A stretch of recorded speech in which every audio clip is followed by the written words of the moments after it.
Hello everyone, welcome to iOS Development for Android Developers, Chapter 2.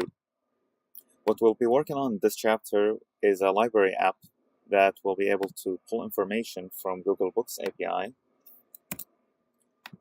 and display it in our application.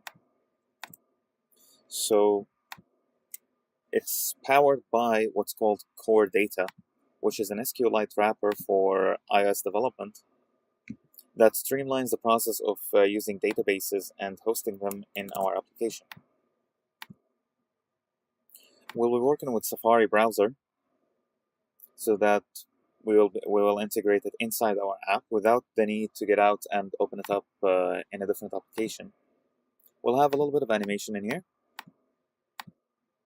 And all of this, throughout it, we'll learn how to work with the basics of Cocoa Touch framework and the basics of UI. And we'll learn about protocol-oriented programming and class extensions, which is how Swift brands itself as a programming language. All of this will be done in Swift 2.2 and Xcode 7. So, really excited about it. See you in the next video. Cheers.